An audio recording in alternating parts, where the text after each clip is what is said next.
Baik, bismillahirrahmanirrahim. Alhamdulillah suara jelas, gambar sudah jelas. Iya, sebentar loh, tiba-tiba ada yang manggil. Hmm?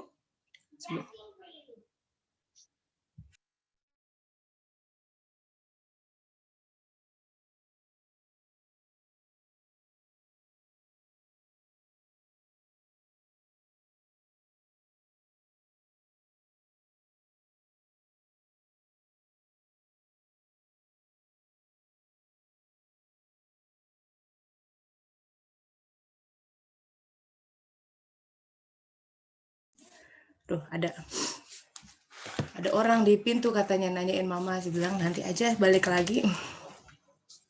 Baik, alhamdulillah ya. Tidak terasa ini sudah pertemuan terakhir ke-23 nih kalau dalam catatan saya. Jadi 6 bulan kita bersama-sama kurang lebih selama 6 bulan terakhir dalam kajian suluk online gelombang ke-9. Nah, hari ini kita mau coba introspeksi ya. Kita mau coba menelaah, menatap, membaca ke dalam diri.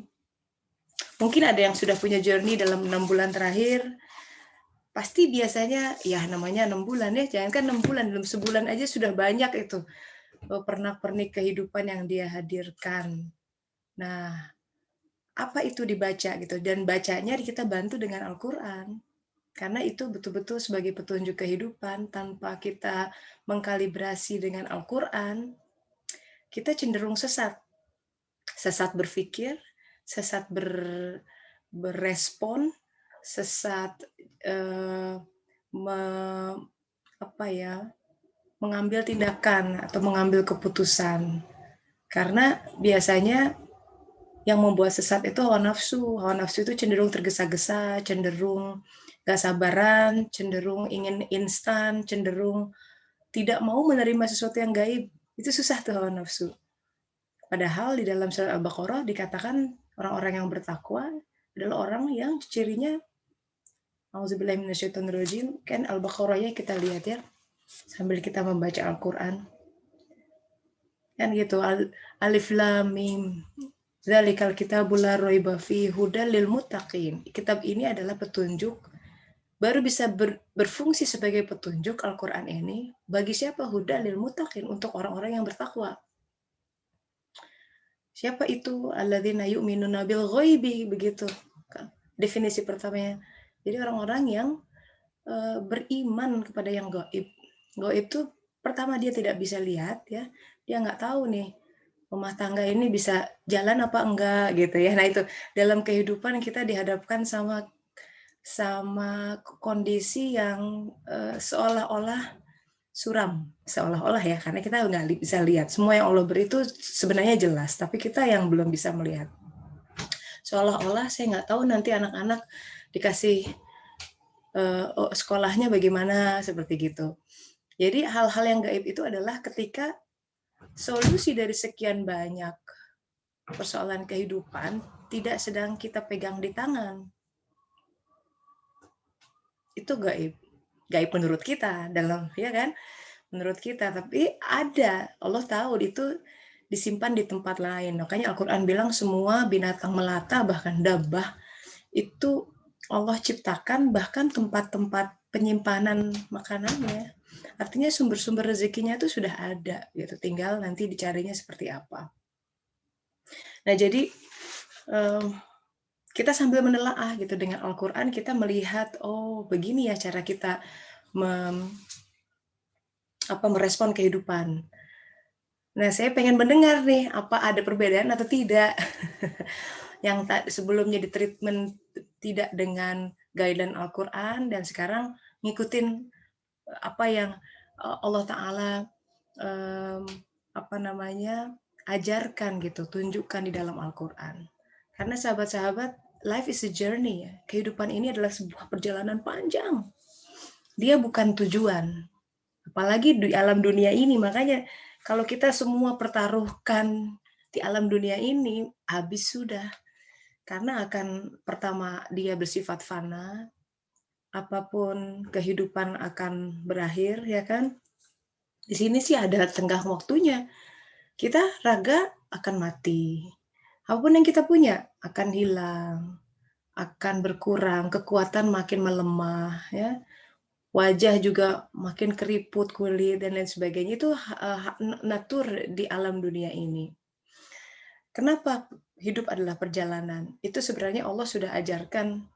Setiap hari kita harusnya dibangunkan dengan sebuah kenyataan. Kenapa doa yang kita minta setiap sholat hanya ada satu di dalam Al-Fatihah itu, yaitu ihdinas syiratal mustaqim. Mintanya bukan ditunjukkan kepada rumah, bukan destination yang kita. Tunjukilah jalan yang lurus. Tuh jalan itu sudah merupakan sebuah perjalanan. Artinya apa kalau di dalam perjalanan? You have to enjoy the road, enjoy the journey. Bahwa masalah sampai apa tidak, kalau kita lihat di dalam nas hadis itu sudah ditentukan. Justru dalam perjalanan ini yang banyak menyimpan mutiara-mutiara yang berharga.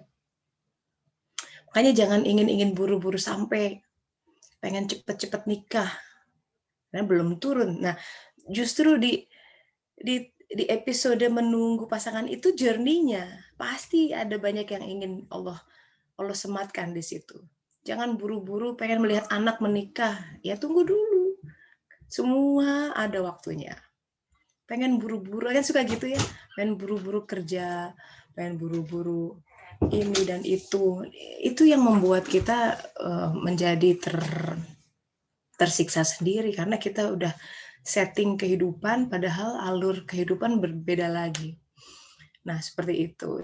Ini dari kajian suluk yang awal-awal nih, pertemuan awal kita sudah bahas tentang ini, bahwa suluk adalah sebuah perjalanan jiwa. Walaupun kita seolah-olah raganya gitu-gitu aja gitu ya, tapi jiwanya berjalan. Walaupun raga tuh aktivitasnya dari Senin ke Minggu ya, kerja di tempat yang itu, bolak-balik kantor rumah atau mana, atau ibu rumah tangga di rumah aja, paling keluar ngantar anak. Seolah-olah tidak melakukan perjalanan, tapi memang yang dimaksud adalah bukan perjalanan secara fisik. Fisiknya itu bisa jadi tinggal di situ karena dia sakit misalkan, tapi jiwanya berjalan. Artinya apa? Setiap hari dia mendapatkan sesuatu pengetahuan lebih. Dan itu yang dimaksud dengan takwa. Dan itu ketika Allah berkata, yang membedakan satu orang dengan yang lain, itu bukan pangkatnya, bukan titelnya, ya mau PhD berapa, Allah nggak membeda-bedakan, tapi yang membedakan adalah takwa. Karena dengan takwa, dalam Al-Quran dikatakan, wattaqullahi wa yu'allimukumullah. Siapa yang bertakwa, Allah akan ajari. Maka derajat ilmu itu yang membedakan. Ilmu apa? Ilmu tentang dia. Ilmu tentang Allah Ta'ala. Kenapa? Karena semesta ini diciptakan seluruhnya karena dia rindu untuk dikenal. Maka selaiknya kita setiap hari harus lebih baik pengenalan kita terhadap Allah Ta'ala. Tapi sahabat-sahabat, mustahil ya kita bisa mengenal dia yang laisa kamislihi syai'un ketika kita tangga pertamanya saja sudah tidak mau mendaki. Apa itu tangga pertama? Yaitu menerima semua takdir ketetapannya. Karena takdir itu, semua ketetapan yang melingkupi kita adalah seperti sebuah tali temali yang dia ulurkan untuk mengenal dia. Maka jalan menuju Allah itu sebanyak nafs hamba-hambanya, sebanyak jiwa manusia semuanya. Pengenalan si A terhadap Allah Ta'ala beda dengan pengenalan si B, C, D, dan semuanya. A1, A2, sampai triliunan banyak orang. Dia akan mengenal kadar Rob yang berbeda-beda. Begitu. Nah, jadi belajar dari situ, ini anginnya kenceng juga hari ini ya. Sampai jendelanya kebanting-banting. Nah, kembali ke perjalanan. Akhirnya begini sahabat-sahabat. Apa yang kita bawa di perjalanan? Oke, kita mengenal Allah Ta'ala. Tapi pengenalan atau ilmu terhadap Allah Ta'ala itu akan kemudian teruji ya. Jadi ciri dari orang yang berilmu, ilmu adalah satu hal. Tapi amal itu hal yang lain. Karena amal itu akan menyempurnakan ilmu.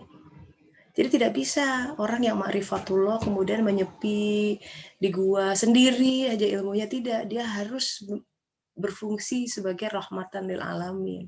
Untuk itulah kita ada di dunia ini, bermasyarakat, berkeluarga, dan lain sebagainya dengan semua dinamika yang ada. Nah, sekarang kita masuk langsung ke sharing session karena terakhir ini adalah kita lebih ingin elaborasi bagaimana sahabat-sahabat keadaannya dan pembacaannya terhadap 6 bulan terakhir. Silahkan, sambil saya tutup jendela dulu. Silahkan siapa yang mau sharing langsung di unmute ya.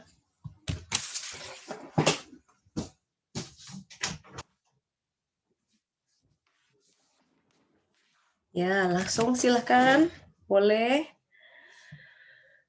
Mbak Tini, Mbak Ida, Mbak Yen di sini. Siapa lagi yang hadir?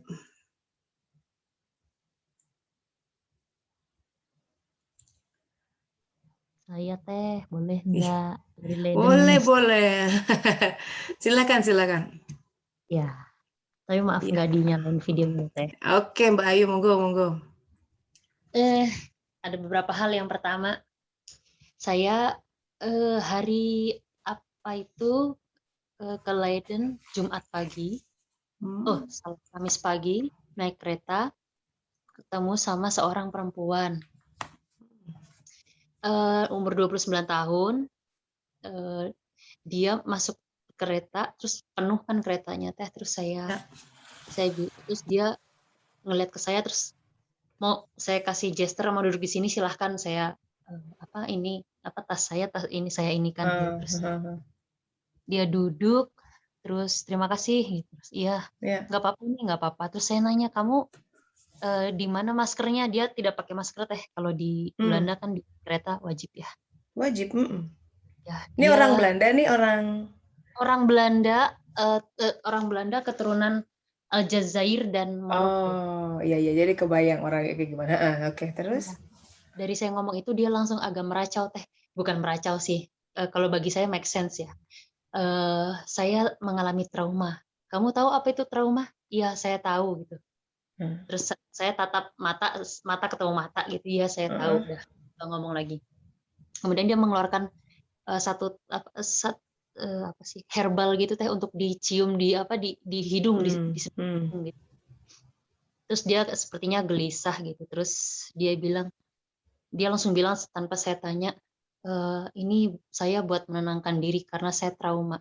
Saya itu kalau melihat orang banyak pakai masker itu seperti apa sih dia bilang, pokoknya kayak perang gitu Teh.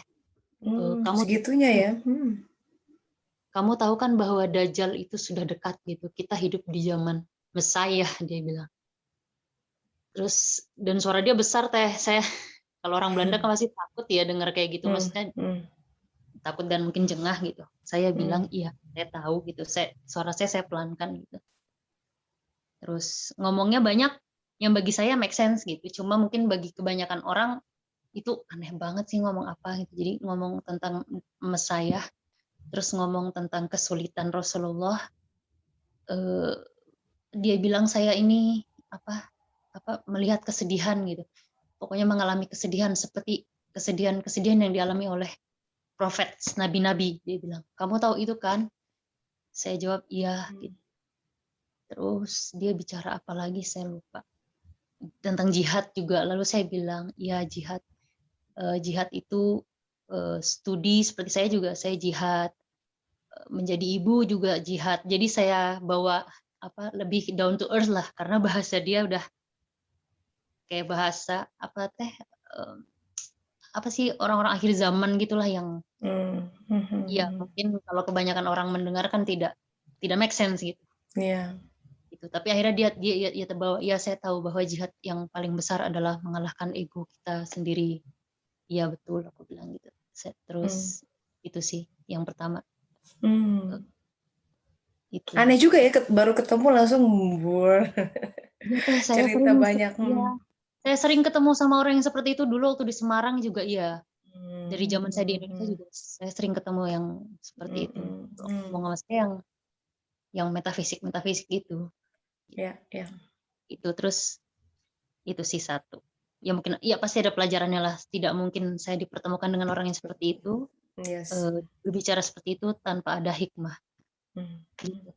Terus yang kedua, kajian seluk yang ini yang keberapa ya Teh? Saya lupa. 9. Saya kan ikut terus ya Teh ya. Alhamdulillah. Terus tadi ya, ya eh, ilmu kalau di otak mungkin nambah, tapi nggak tahu nih kalau ke hati sudah masuk apa belum. Tapi yang pasti saya sepanjang kajian suluk 2 kali ini ngerasa apa penurunan iman lah Teh. Artinya eh, apa? Tapi hikmahnya adalah saya tahu bahwa kalau orang nggak ada iman itu, wah itu berat gitu. Ngejalanin hidup itu berat. Apalagi pakai logika itu, wah itu berat gitu. Saya baca Rumi itu pernah tulis sesungguhnya kaki kaum rasionalis itu seperti kayu sangat rapuh. Jadi hantam hal sedikit aja langsung terpuruk. Hantam hal sedikit terpuruk. Jadi terus kagetan lagi orang gitu.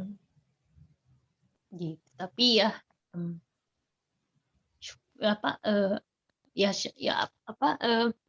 menghadiri salah satunya untuk apa menjaga iman ya menghadiri apa pertemuan-pertemuan yang It's okay. It's okay. menghadiri pertemuan yang di dalamnya ada nama Allah disebut. Gitu.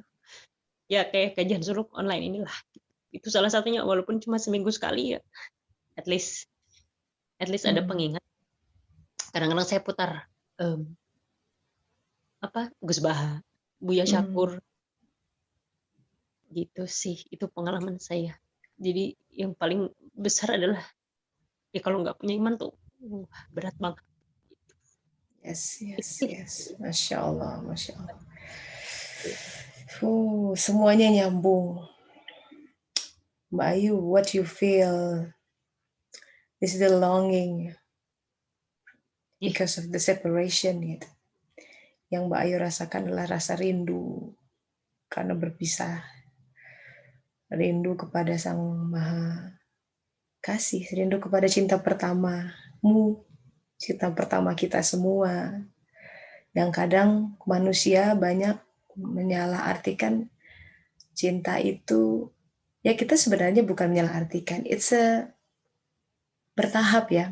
Kita mencintai orang tua kita di awal waktu, kemudian berkembang, cintai guru, mungkin ada teman, ada pasangan, anak. Tapi kita harus terus tumbuh cinta itu pada cinta yang sesungguhnya. Harusnya cinta itu semuanya membawa kepada cinta yang sesungguhnya. Cinta kepada Dia melingkupi semuanya, bukan sebuah pilihan. Kalau kau cinta Allah, aku masih cinta kepada ibu, nggak, bukan seperti itu. Kalau kita cinta kepada Dia, semua akan terlingkupi. Seluruh umat manusia, seluruh binatang, ciptaan, semua. Karena kita sudah menyatu dengan sumber cinta yang maha dahsyat gitu. Barangkali ya memang itu saya melihat kalau Mbak Ayu sudah punya respon seperti itu ya, kan bisa aja ketemu orang ngomong macam-macam, dianggapnya orang gila, sampah, dan episode itu menjadi tidak memberikan apa-apa kepada seseorang, bisa begitu ya kan? Tapi buat seorang Mbak Ayu udah mulai nih mentalitas suluknya terbangun bahwa tunggu sebentar, Allah kok mendatangkan dia di situ ya dan ngomong sama saya. Ini dia kalau seseorang ngomong ini bukan jadi tidak mungkin semesta itu bergerak. Bahkan daun tuh nggak mungkin jatuh di depan kita. Bahkan nyamuk tuh nggak mungkin menggigit kulit kita. Virus tuh nggak mungkin masuk. Dia ada di belakang itu. Karena tidak mungkin satu jari pun kita bergerak tanpa dia nodding gitu. Allah mengizinkan, ya aku izinkan engkau bergerak. Ya, kita belajar dari kisah Ibrahim, pisau yang tajam itu Allah nggak izinkan memotong leher Ismail, nggak potong, nggak ada luka sedikit pun, sampai kaget Ibrahim. Pisaunya dihantamin ke batu, batunya hancur. Jadi, nah, this is the mystery of life. Bahwa ada izinnya, ada karsanya di balik segala sesuatu. Nah, cuma kadang kita disillusion ya, karena melihat izinnya itu sering tampil di hadapan kita, kita merasa ini sebagai sebuah mekanisme cause and effect. Kalau saya begini pasti begitu. Padahal nggak ada yang namanya pasti. Karena toh lebih banyak yang tidak pasti dalam kehidupan. Para ekonom tahu nih, namanya Iya. black swan. So, ada 10 ekonom di satu meja, ada 10 pendapat, semuanya beda-beda. Nggak ada yang pasti. Apa ahli cuaca sekalipun nggak bisa, namanya prediksi, perkiraan. Ya 98%, nggak ada yang berani bilang 100%. Yang 2% tuh bisa bikin 1 derajat melenceng pun udah kemana tuh.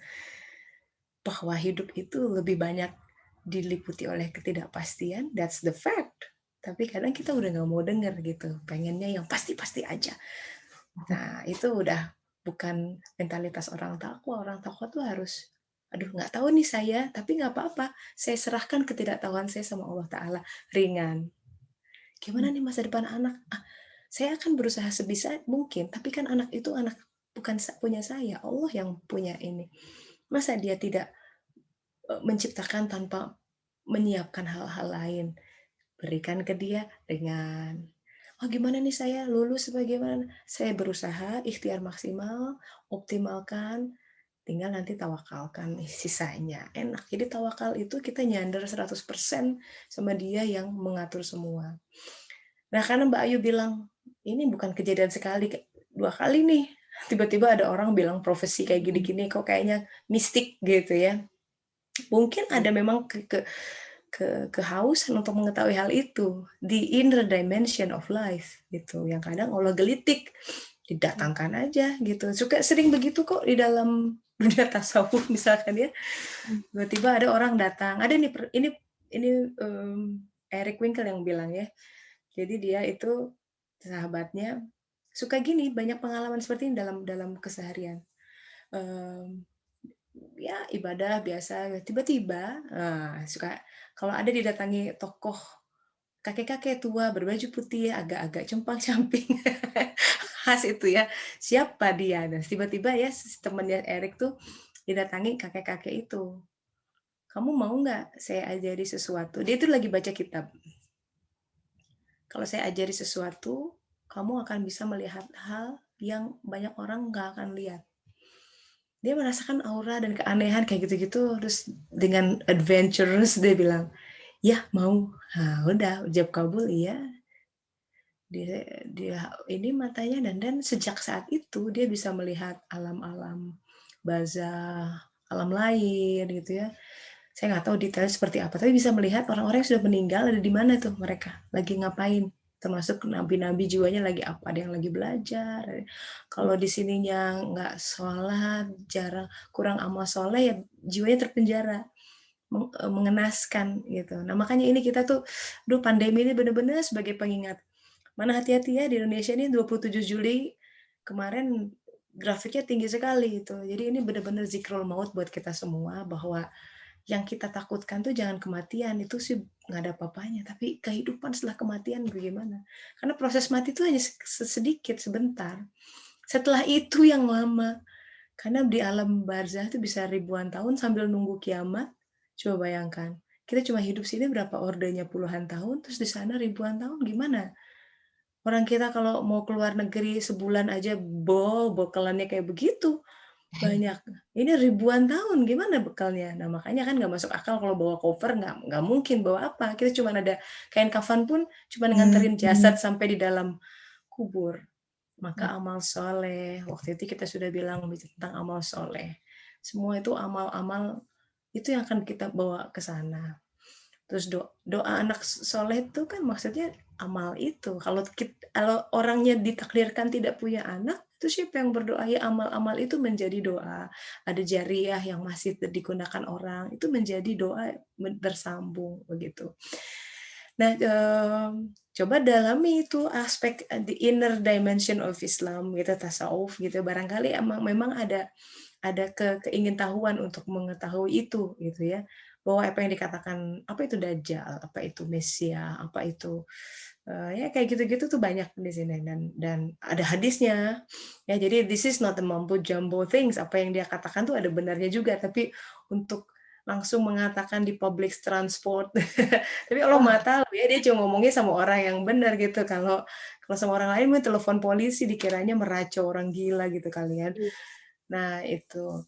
Jadi alhamdulillah Mbak Ayu kalau sudah punya mentalitas seperti itu akan membantu ya, karena kita kalau kejadian sesuatu terus kita introspeksi dulu, kenapa ya Allah izinkan gitu. Pasti ada hikmahnya. Nah, itu saja Allah sudah natap ya, oh, pasti ada hikmahnya. Itu kita sudah berusaha menatapkan wajah kita kepada Sang Pemberi hikmah. Seperti udah tangan tuh udah gini.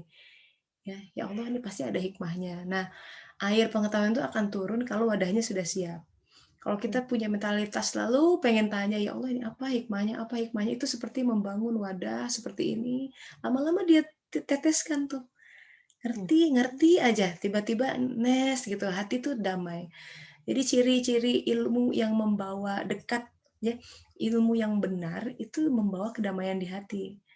Damainya tuh dingin gitu, enak. Walaupun berjibaku kita ya, berjibaku ya, namanya hidup di dunia. Tapi kok ada tes gitu ya, tetes kesegaran di tengah Sahara. Nah itu karena dia itu sang sang kedamaian, sumber dari semua kedamaian yang iya, makin kita mendekat kepada dia, makin kita damai. Itu aja udah. Illa bizikrillah tatma'innul qulub. Udah. Zikir tuh kita nyambungin hati kita sama Allah Ta'ala. Begitu nyambung, tetesannya menurun ke kita. Damai di situ. Makanya kan kita suka seneng kalau lihat ini gambar ini aja ya, orang lagi suku gitu. Kayaknya damai kita lihatnya ya. iya, Gitu. Atau lihat Al-Quran, apa damai. Nah itu atribut-atribut yang mendekati dia saja kalau kita lihat udah membawa kedamaian sendiri. And that's the way gitu. Itu cara kita um, apa ya memuaskan dahaga di tengah gurun samudra. Samudra ini memang melelahkan Mbak Ayu. Itu hmm, naturnya. Makanya hadis Rasulullah bilang orang beriman itu istirahatnya nanti kalau udah mati. hmm, Nah di sini memang berjibaku sekali. Makanya dikatakan para syuhada itu ya habis-habisan gitu. And by the way, kebanyakan para syuhada kata Rasulullah itu meninggal di tempat tidurnya. So, kalau kita bilang syuhada bukan orang yang angkat pedang kalau zaman dulu ya, bersimbah darah itu saja, tapi kita aduh, nahan ngantuk, bikin tulisan, itu jihad itu. Ya, tiap orang jihadnya beda-beda. Oh, ibu-ibu mesti ngulek ya, bersimbah dengan peluh, bau terasi apa gitu ya, tapi bikin masakan enak itu jihadnya. Gitu, Mbak Ayu. iya, Walau alam. Keep digging, minta sama Allah Ta'ala, dia akan memberikan ilmu yang spesifik buat setiap orang. Nggak hmm, ada ustadz yang bisa kasih itu, kecuali dia yang maha ilmu. Gitu. Memang nggak apa-apa, jadi belajar dari orang lain, iya. Nanti itu kasih inspirasi seperti keping puzzle. Bangun wadah itu dengan hati yang berserah diri dan meminta kepadanya, baru hujan air dari langit turun. Bisa ada yang menampungnya gitu, biar nggak mubazir. hmm, Gitu. Dan tadi ya dibilang ada satu hal tuh yang penting. Setelah ikut suluk kok jadi kelihatan amburadul gitu ya. Itu hal yang sangat-sangat klasik dalam dunia suluk. Jadi begini penggambarannya ya. Eh, sebelum seseorang bertobat, dia menempuh jadi orang itu hatinya tuh banyak dipenuhi dedak gitu ya, tapi dia nggak sadar kalau dirinya tuh kotor. Kayak gini, gambarannya gini, pernah lihat kalau di Indonesia itu kan banyak bak air mandi ya, di dalam kamar tuh, kamar mandi. Terus ada dedak-dedak yang nempel di dinding gitu. Kalau misalkan airnya nggak diapa-apain, itu bening aja. Tapi begitu kita gosok gitu, sededak keluar semua, itu membuat air keruh ya kan. iya, Nah, tapi selama itu si dedak itu ada, cuma nempel di dinding. hmm, Nah, tazkiyatun nafs itu seperti itu. Ketika orang mulai bersuluh, misalkan gini, Kan surat Toha ayat 82 ya, siapa yang bertobat, beriman, beramal soleh, sesungguhnya tadi akan ditunjukkan. Jadi kunci pertama ketika orang sudah mulai ingin balik sama Allah Ta'ala. Aku ingin kembali padamu, aku ingin engkau mengatur kehidupanku, itu udah taubat tuh. Biasanya diikuti dengan Allah kirimkan nur iman. Nur iman, walaupun setitik ya, ada di hati yang gelap gulita, begitu ada, dia akan menerangi sekitarnya, bener nggak? Hmm. Yang tadinya nggak kelihatan, ya ampun, itu ada kotoran kiri kanan, jadi kelihatan. Hmm. Nah gitu masalahnya. Karena sebelumnya nggak kelihatan, nggak ada nur iman. Dia merasa hidup dalam waham kesolehan bahwa aku sudah sholat, aku sudah berulang kali umroh, ya jilbab rapi, rasanya aku solehah gitu ya. Tapi kok hati masih ngedumel, kok masih mendendam, misalkan masih iri dengki. Kan itu kita yang tahu sebenarnya. Orang tuh nggak lihat. Kita di luar penghadapannya, solehah gitu ya. Tapi kan Allah tahu hatinya seperti apa. Nah, kalau kita mulai bersuluk, bertobat, satu aja kasih cahaya dalam hatinya. Dia sendiri akan bisa melihat. Ya ampun, aku ada ini, ada mulai kelihatan tuh. Nah, itu sebenarnya progres. Memang banyak orang yang di awal-awal suluk banyak yang nggak kuat untuk melihat itu, knowing the truth, that how Capek ya Mas. betul betul. Dia takut sendiri. Dia takut Iya. sendiri, ya ampun, aku kok begini, aku begini. Dia tidak sedikit yang kemudian give up dan udah aku nggak mau lihat, and then tutup lagi. Dan itu nauzubillah, cahaya itu bisa hilang. Oh. Dia bisa hilang. Kata Rasulullah, iman itu bisa hilang seperti mudahnya rambut diambil dari tepung. Nggak kerasa. Tahu-tahu nambah aja hati. Tahu-tahu gelap aja. Tahu-tahu ya udah males ngaji. Tahu-tahu males sholat. Tahu-tahu kembali lagi spiraling down. Tahu-tahu begitu, tahu-tahu begitu. Nauzubillahi min dzalik. Itu karena ya Allah mau tahu dia belum siap misalkan. Ya Allah tidak mau memaksa. Tapi kemudian karena setiap orang semua akan kembali kepadanya, dan namanya kembali kepadanya itu kita kembali kepada yang maha suci, dan tidak bisa elemen yang tidak suci mendekat ke yang maha suci. Maka di alam barzah itu ya alam pensucian. Makin mendekat ya inevitably tersucikan. Tapi karena di dunianya tidak mau disucikan, disucikannya di alam sana. Itu yang dinamakan azab kubur. Dan itu menyakitkan dan bisa lebih lama. Kadang ada dosa-dosa yang tidak bisa dilebur di alam barzah, nanti bisa dileburnya di alam akhirat nanti, nauzubillah. Ya itu, panjang lagi. Nah, itu definisi neraka. Sebenarnya sebuah keterjarakan yang dinamakan dengan neraka itu. Pada esensinya adalah sebuah keberjarakan dengan Dia, Allah Ta'ala. Itu yang membuat kita tersengsara. Nah, kemudian terejawantahkan dalam sebuah dosa-dosa yang apa ya bisa berbentuk fisik manifestasinya, karena dosa itu ada yang di dalam ya kan, mengeluh adalah dosa, dengki adalah dosa, ujub adalah dosa, tapi nggak kelihatan. Tapi ada dosa-dosa sampai terlontarkan gitu, sampai macam-macam lah ya, mencuri. Nah itu sudah level lain gitu, tapi in a way gitu. So itu adalah sebuah keniscayaan ketika kita bersuluk akan ditampakkan ke keburukan-keburukan diri. Dan sungguh itu adalah sebuah rahmat besar, pertolongan Allah Ta'ala yang besar. Karena itu yang paling sulit untuk melihat keadaan diri sendiri. Tinggal harus kuat dan jangan patah gitu dengan give up. Aku jelek banget, ya udahlah. Nah, saya sekarang harus kembalikan sama Allah Ta'ala. Aku begini ya Allah, tidak bisa aku bisa menghadap Engkau kecuali aku. Tolong dibasuh dengan kelembutan-Mu terus. Makanya mesti sabar memang. Surga itu pintunya sabar. Orang-orang yang di sana tuh karena sudah get through all of that, and mereka duduk walaupun nahan panas, nahan ini, duduk. Jadinya di surga gitu. So tahan gitu ya. It's a journey, yes. It's gonna take a while. Bahwa ya, tapi dia selalu dekat kan. Dia lebih dekat dari urat nadi kita gitu. Jadi pelipur lara kita tuh Dia Ta'ala. Tidak ada yang lain. Ketika kita sedang sepi, hati gundah gulana, panggil dia, ya Allah. Dan kata Rumi, di setiap panggilan kita, ya Tuhan, dia datang. Aku di sini hambaku. Ya Allah, aku di sini hambaku. And every time gitu dia hadir, kehangatannya akan menerpa hati kita. Inevitably. Tidak ada yang bisa menahan itu. Dan kita tengah berhadapan dengan sumber mata air kesegaran yang tidak ada duanya gitu. Dan itu yang selalu dinantikan. Makanya Rasulullah itu menjadikan sholat itu sebagai cahaya mata beliau. Karena di dalam sholat beliau betul-betul beraudiensi dengan Allah Ta'ala gitu. Sampai sempat seperti ini dalam satu riwayat, beliau tuh capek gitu ya. Rasulullah pun capek. Wahai Bilal, hiburlah kami dengan ada azan terus kemudian sholat gitu ya. Nah itu. Jadi di mana hiburan kita? Di sholat yang kita bisa lakukan kapanpun. Lagi haid gimana? Zikir. Zikir. Esensi dari sholat itu zikir. Jadi sebenarnya nggak kehilangan opportunity kita sebagai perempuan. Wah saya kan lagi haid teh.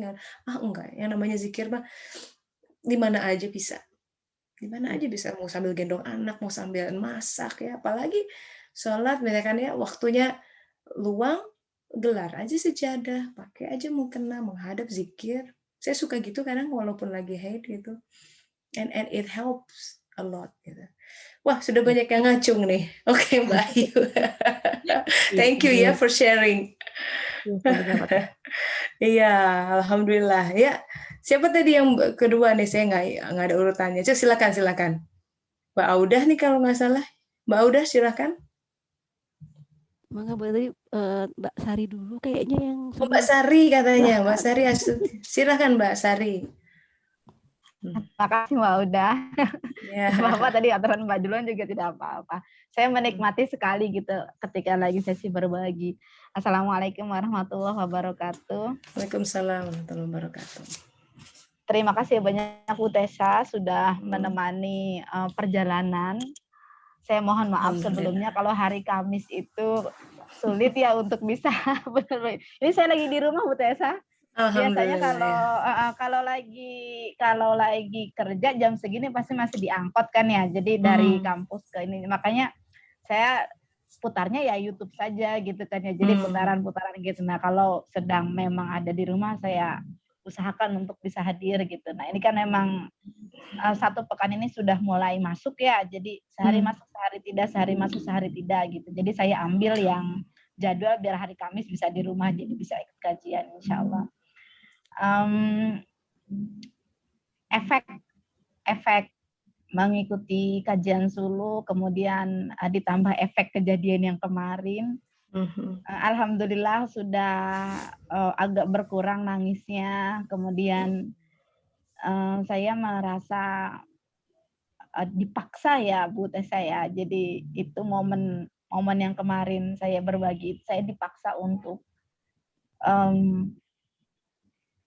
dipaksa buat nyari ilmu. Saya pikir seperti itu ya Bu Tessa. Saya belum bisa memahami lebih jauh begitu ya.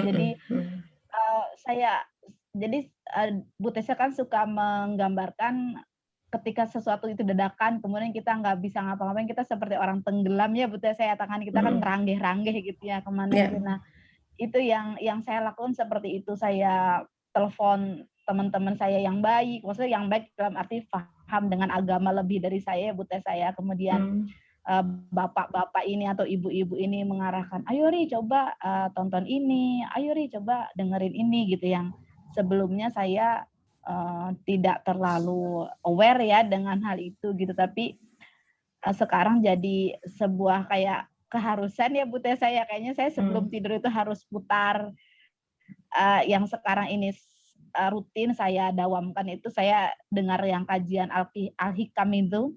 Nah itu jadi pelan-pelan gitu. Memang kalau nabung pengetahuan di kepala mudah ya Bu Tessa ya, tapi ketika sudah harus berkolaborasi dengan jejeritan hati itu kayaknya beda lagi di Bu Tessa. Saya sampai Bu Tessa, sampai tadi pikiran yang Bu Tessa sampaikan, aduh kok saya gini gitu kan ya. Ya saya juga merasa efek dari kejadian itu justru saya melihat cermin diri saya gitu kan ya. Bermunculan perasaan-perasaan yang iri, dengki, itu efek kejadian itu muncul gitu.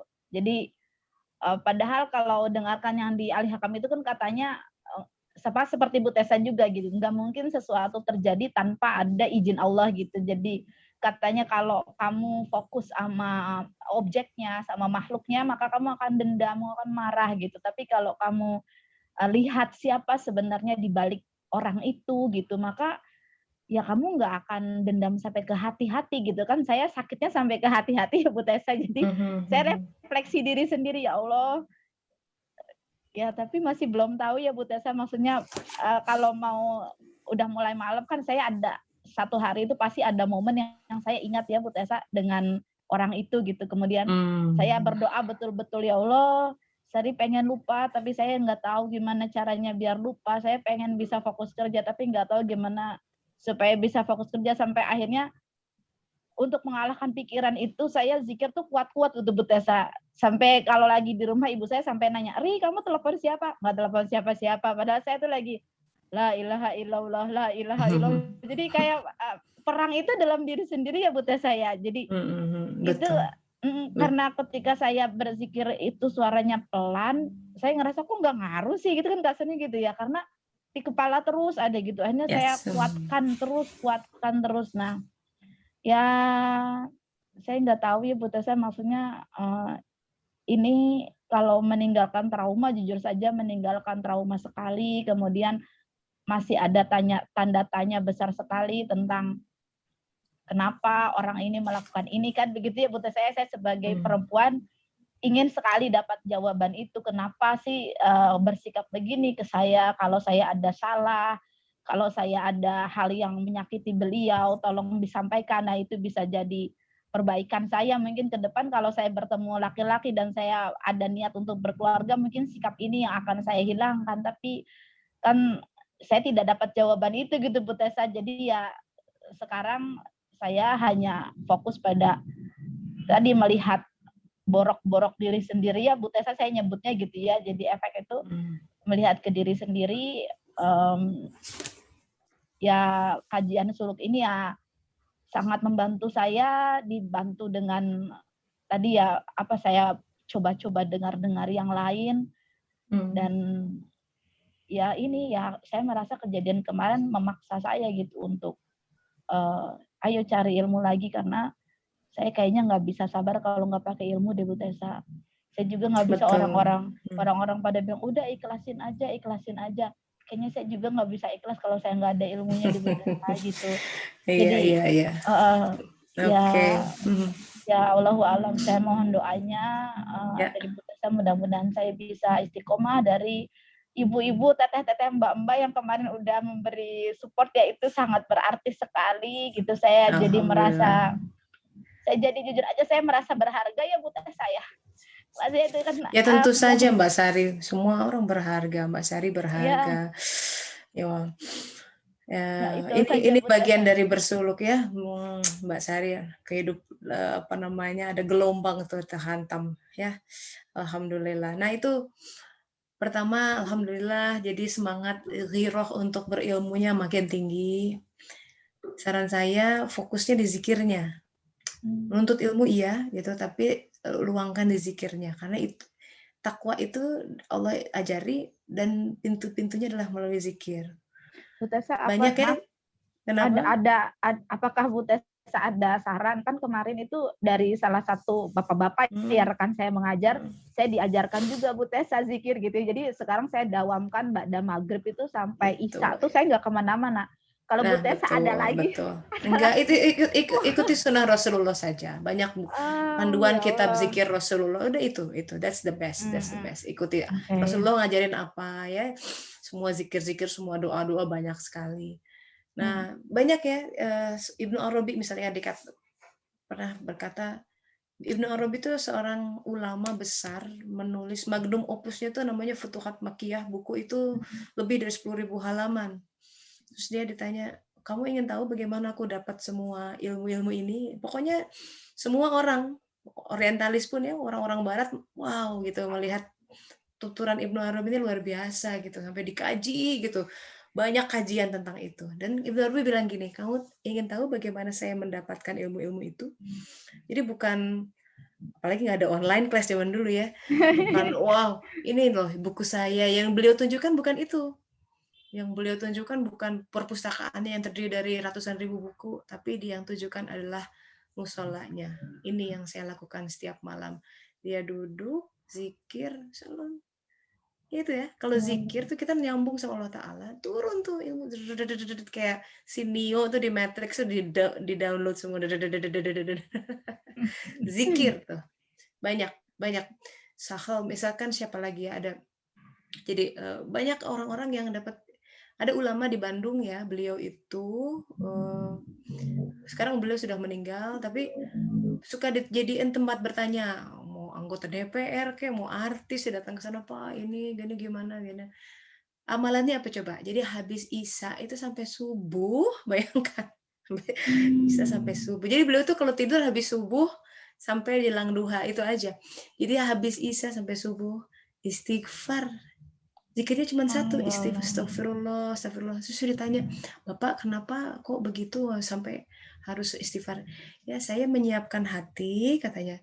Saya semalaman zikir karena besok pagi biasanya ada orang yang nanya. Kalau orang itu nanya kepada saya nanyanya kepada Allah. Nah kalau hati saya kotor, saya nggak bisa baca, katanya gitu. Jadi semalaman harus dibersihin, ini lagi moles kaca, katanya gitu. Masya Allah. Zikirnya dari habis Isya sahabat-sahabat sampai subuh. Kuat ya Allah. Jadi kita kan kadang zikir Assalamualaikum, subhanallah 5 menit nggak nyampe udah kabur. Jadi memang derajat kita ya itu ya, kita duduk zikirnya kan ada duduk sholat kan, setiap di sholat 33 subhanallah. Nah itu ikuti aja itu tuh kayak gitu tuh dari Rasulullah. Iya, Bu. Ya setelah ada lagi yang saya lakukan, ini ngikutin Ibnu Arabi ya, saya baca langsung katanya gini, kalau zikir la ilaha illallah 70.000 kali ya, 70.000 kali, sudah ke 70.000 itu dikasih jiwa baru katanya. Jadi jiwanya di 1.0, 2.0 gitu. Nah, saya pernah 70.000 kali, susah banget. Gimana Akhirnya caranya? saya download nih di handphone, ada counternya enak, ya. Jadi saya sampai bergetar gitu sambil jalan, la ilaha illallah, la ilaha. Kalau lagi berhenti ya udah berhenti. Tapi kita ditutup, ntar bisa buka lagi. Kalau lagi di kendaraan umum menjelang tidur, la ilaha illallah, la ilaha illallah, gitu lagi gitu loh. Inilah kira-kira mungkin salah satu ikhtiar-ikhtiar.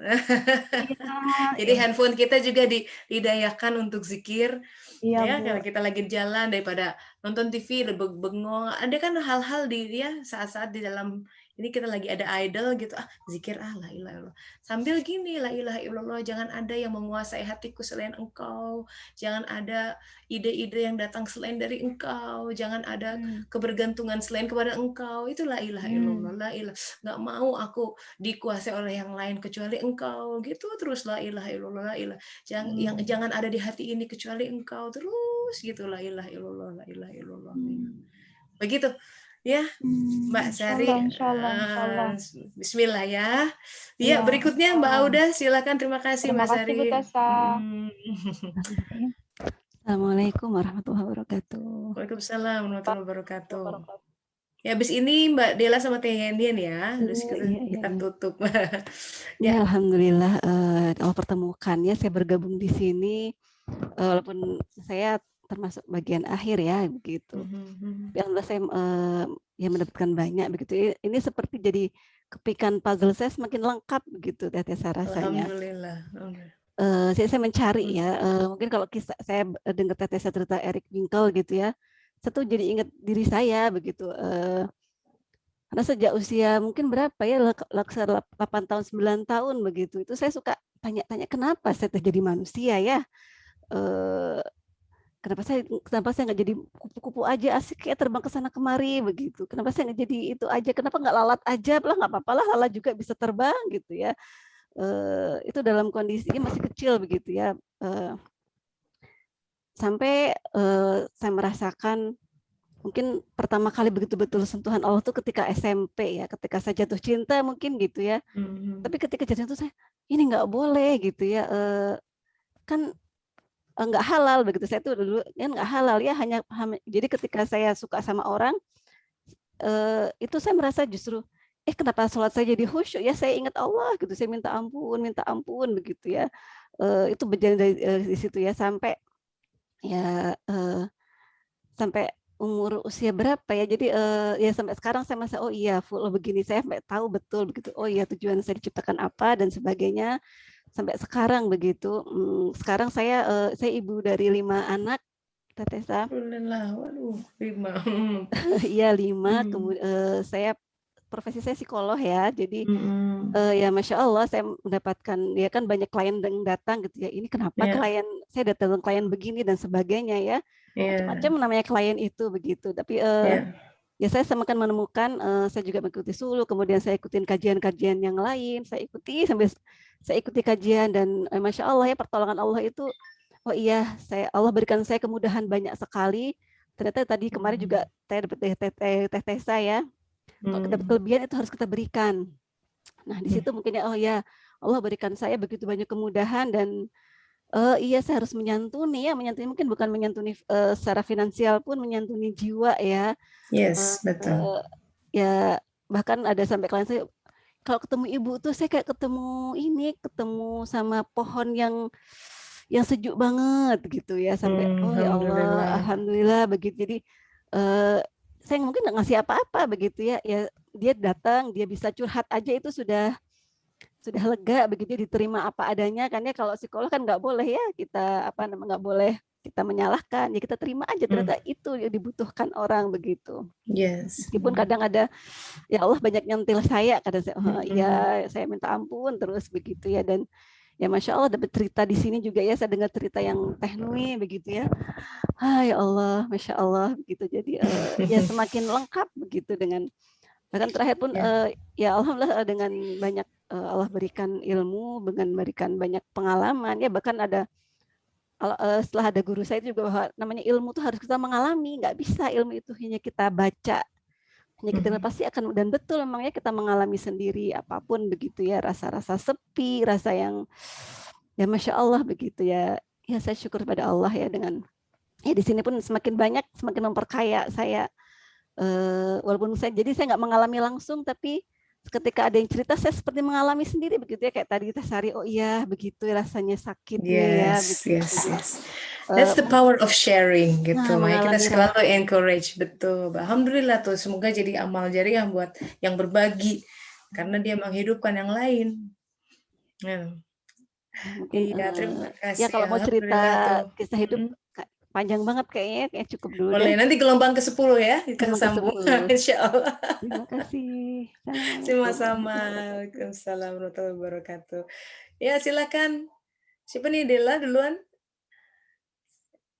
Ayo Del, silakan. Nanti terakhir Teh Yandian ya. Iya, silakan Del, di unmute. Dela dulu ya. Assalamualaikum. Waalaikumsalam warahmatullahi wabarakatuh. Ya. Ya. Gimana Bu? Ini entrepreneur, aduh sibuk ya.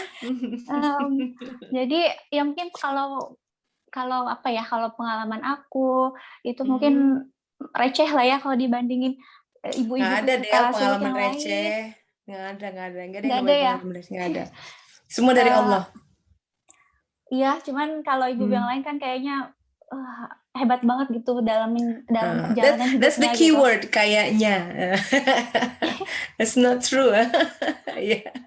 Enggak. Semua orang berharga sekali. Ya, jadi kalau aku untuk kajian suluk gelombang ini itu emang dari awal ikutan kajian suluk itu yang aku cari itu adalah buat apa sih diciptakan, terus udah gitu kita diciptakan buat apa, kemudian apa yang kira-kira potensi diri kita yang bisa bermanfaat untuk orang lain gitu.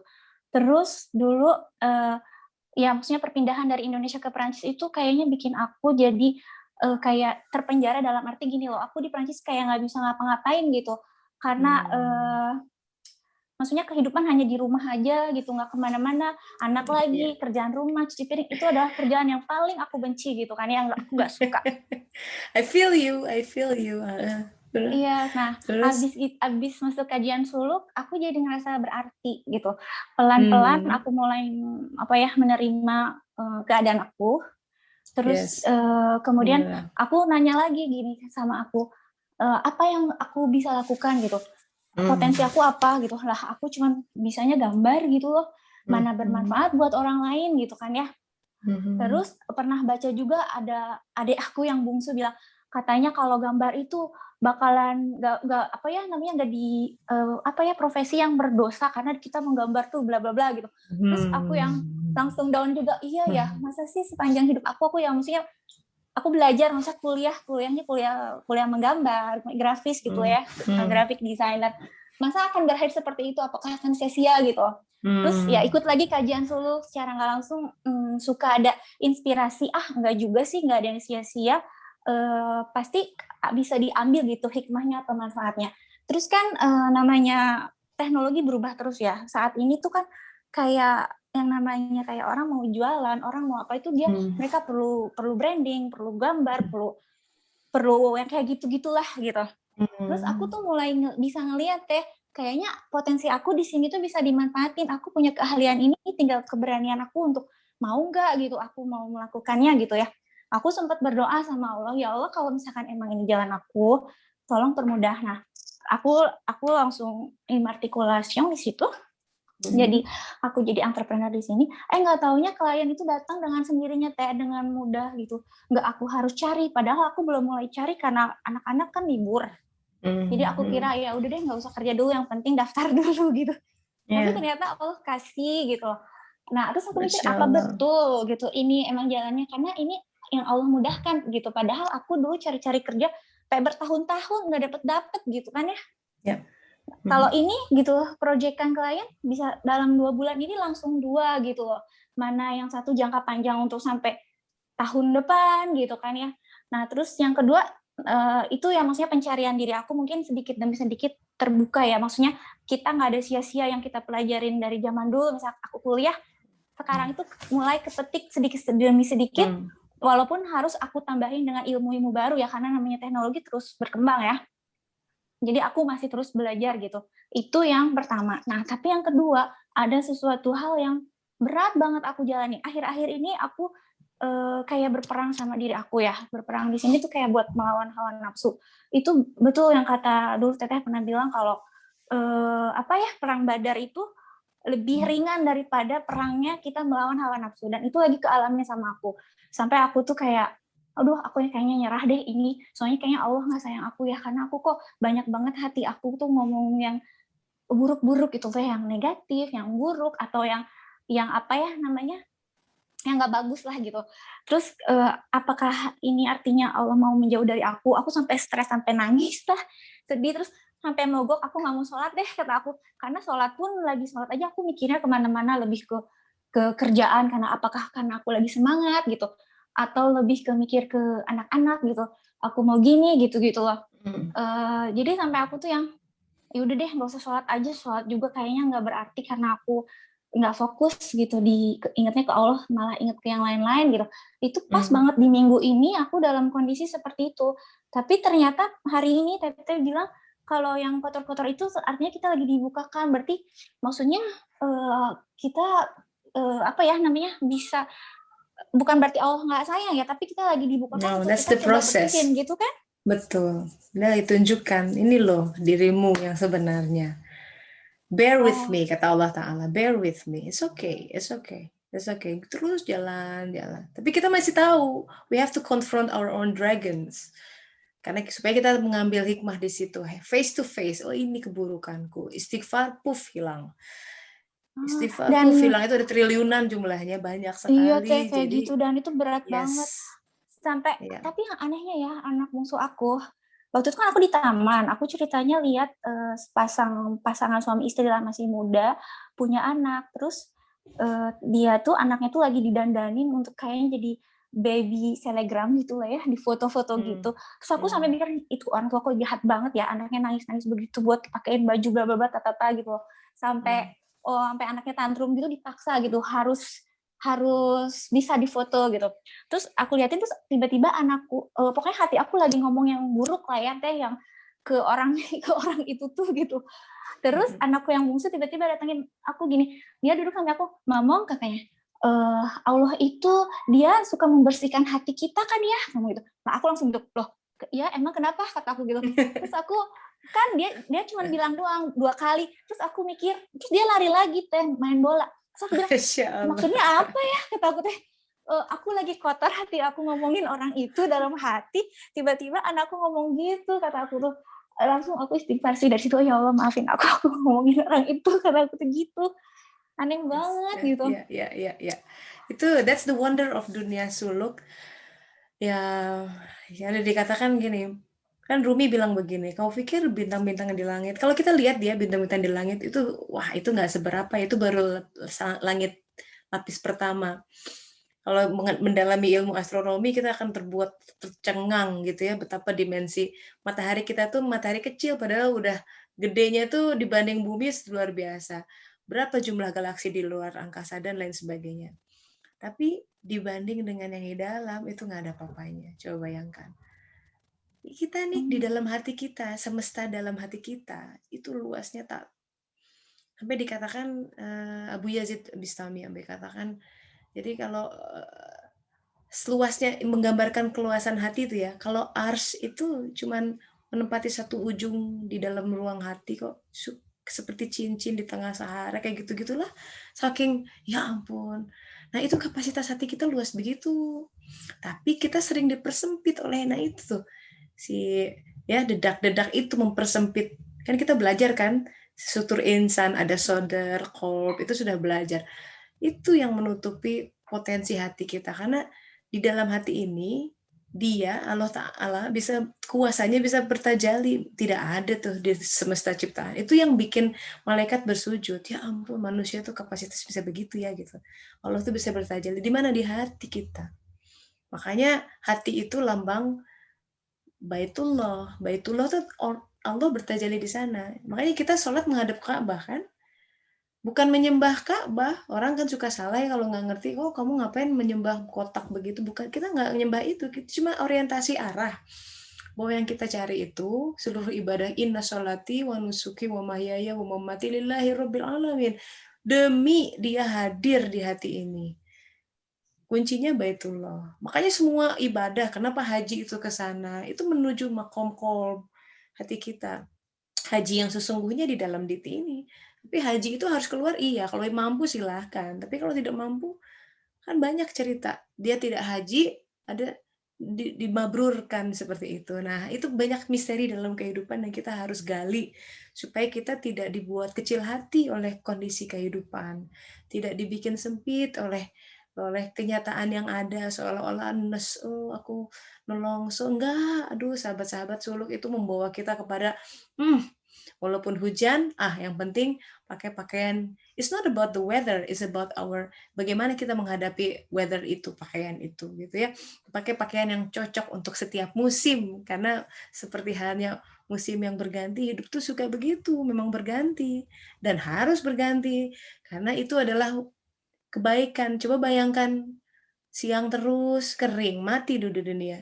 Malam terus gelap, nggak tumbuh pohon-pohon. Jadi siang dan malam dipergantikan, Al-Quran juga bilang begitu, demi kebaikan kita. Nggak mungkin senyum terus, bahagia terus, kayak orang gila gitu ya, senyum, korslet. Sedih juga terus, wah terpuruk, depresi, mati gitu ya. Jadi nggak mungkin, kita harus paham dunia ini memang dikadar 120 hari pengkadarannya itu turun sih, dikadar bahagianya, sedihnya. Kita suka menolak kesedihan sih masalahnya, beranggapan bahwa sedih itu jelek gitu. We have to get away supaya anak tuh harus bahagia terus. Enggak, jelek tuh anak bahagia terus, nggak mau. Dia harus belajar, makanya sports, kalah bagus, dia harus belajar menghadapi kekalahan. Dia minta sesuatu nggak dikasih, belajar menghadapi kekecewaan. Itu part of life gitu. Itu yang akan menyehatkan. So alhamdulillah ya Del ya, terus jadi kalau begitu kita lihat kok aku makin buruk, don't stop there gitu. Itu sungguh sebuah it's the right track. Karena Allah sedang menunjukkan, berarti ada cahaya Del yang menunjukkan itu. Kalau enggak akan bisa lihat. Ya, mata sehat, gelap nggak bisa lihat. Jadi lihat itu ada dua fungsi. Pertama, indera penglihatannya harus jalan. Yang kedua, ada sumber cahaya. Kita baru bisa melihat objek tertentu begitu dua itu hadir. Nah, baik keburukan dalam diri itu terlihat karena Allah hadirkan cahaya dalam hati kita. Kamu masih begitu. Kita cukup saya dengan Allah Ta'ala yang tahu. Kita istighfari gitu. Kadang dibantu tuh anak tiba-tiba ngomong, Mama, Allah kan membersihkan.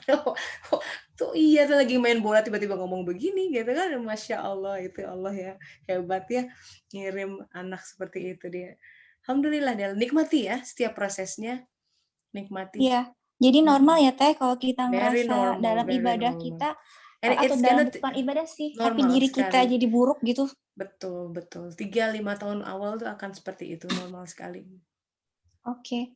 Ya, pokoknya artinya dengan kajian suluk itu aku menemukan apa yang aku sukai, aku juga menemukan tujuan hidup aku apa, kemudian aku juga menemukan apa ya namanya, bahwa hidup itu harus seimbang antara Allah, anak-anak, keluarga, dan sesuatu yang kita sukain gitu, misalkan apa ya keahlian kita gitu. Cuman saat ini yang masih aku cari adalah gimana caranya supaya keahlian yang aku miliki itu bisa bermanfaat untuk orang lain, karena kan itu kita harus beramal ya Teh. Nah, aku belum menemukan pintu nah, itu tanya tuh untuk sama amalnya. Allah. Sholat hajat khusus, sholat 2 rakaat, sholat hajat. Ya Allah, aku ingin mengetahui ini. Tanya sama Allah Ta'ala. Nanti dia akan menginspirasikan. Karena semua inspirasi, ilham, ide itu datang dari dia. Kita tanya, semua pertanyaan langsung tanya sama Allah Ta'ala. Rasulullah mengatakan ada namanya sholat hajat. Kalau engkau menghajatkan sesuatu, menginginkan sesuatu, sholat 2 rakaat, tanya Oke, khusus aku untuk catat. itu. Aku Ya? baru tahu. Iya. Ya, gitu. Ya, Makasih nanti ya, kita Teteh. lihat ya laporan lagi di kajian berikutnya. Gelombang Iya. ke-10 insya Iya, Allah. aku tunggu ya, insya Allah gelombang Baik, 10. baik, baik. Terima Makasih kasih. Teh Alhamdulillah. Tessa. Selamat liburan ya. Iya, sama-sama Bung Fokas. Alhamdulillah, alhamdulillah. Dian, silakan. Alhamdulillah. Alhamdulillah. Waktunya masih ada, Teh? Masih ditambahin deh, special edition. Mumpung masih. Oke, bismillahirrahmanirrahim. Kajian suluk yang gelombang pertama kan sempat ikutan ya, Teh ya. Terus mencoba komit, tapi ternyata proses pembersihannya terasa masih terlalu berat. Akhirnya saya mundur teratur. Kemudian Allah perjalankan lagi untuk gabung di gelombang kelima. Kalau ingat saat itu kan proses pembersihannya juga Masya Allah ya, anak dibuat sakit, kehilangan janin, papa meninggal, berturut-turut. Tapi alhamdulillah bisa terlewati. Makin kesini juga ya ada aja, memang proses pembersihan namanya juga. Alhamdulillah yang saya sadari sih makin mengkerucut bahan-bahan ujian yang Allah turunkan makin mengkerucut, makin jadi mengistighfarinya bisa langsung case by case gitu. Oh iya, Allah hadirkan ini. Oh iya, dulu saya pernah gini ke orang tua saya. Istighfar lagi. Alhamdulillah. Memang nggak mudah sih ya waktu kajian waktu gelombang kelima itu rasanya semangat ya Teh ya, karena banyak menyerap informasi baru kayak euforia gitu. Wow, semangat melakukan ini melakukan itu, ngerasa okay, I'm getting better now. Tapi kan yang namanya kehidupan ya sama Allah dihempaskan lagi. Hey, belum dihempaskan lagi. Tentu aja down, ada down-nya, tapi ya Allah maha baik, diangkat lagi terus gitu. Yang saya mohon sih ke Allah, jangan sampai dilepaskan aja. Jangan sampai dihentikan langkah menujunya gitu. Kalau apa namanya, pernah ada satu kekecewaan gitu ya waktu ngedengar satu cerita yang apa namanya, keirian penghuni surga teh. Mungkin Teteh juga pernah cerita kata yang iri dengan apa namanya, penghuni surga yang lebih tinggi gitu kan. Terus saya sempat mencetus, kok rasanya bukan itu ya yang saya cari gitu. Bukan pengen apa namanya, seperti anak-anak tanya, what kind of house do you want in heaven gitu. Saya bilang apa aja yang penting yang paling dekat sama Allah deh gitu. Terus anak-anak respon, okay, I will be there with you gitu. Itu aja udah cukup untuk saya gitu. Nggak perlu apa namanya, nggak perlu rumah mewah di sana atau apa. Yang penting ada Allah gitu di sana. It's enough for me. Begitupun saat ngejalanin segala macam kesakitan ya teh ya, berat gitu. I don't mind. Asal itu ngebikin lisan saya manggil Allah gitu. Amin, amin. Allah Maha mendengar. Jadi buat teman-teman yang masih struggle, yang tiba-tiba apa namanya,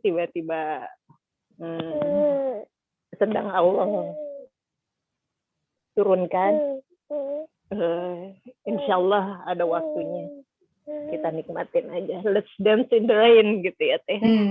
Yes. Bersukacita apapun yang ada. Iya. Karena sungguh dia sangat dekat, lebih dekat dari apapun. Bicara tentang kedekatan, saya mau bagi hadis lainnya. Ini yang saya coba, biasanya saya simpan di sini karena saking saya nemu ini tuh ya, guru saya yang nge-share di Facebook, karena begitu saya nemu ini, ya Allah terima kasih, ini yang saya cari loh. Saya masih ada catatannya, saya catat di ini, saya simpan di handphone nih ya. Ini saya bacakan. Sesungguhnya, ini wahyu Allah Ta'ala bersama Nabi Musa. Allah Subhanahu Wa Ta'ala telah menurunkan wahyu kepada Nabi Musa alaihissalam. Ini indah sekali.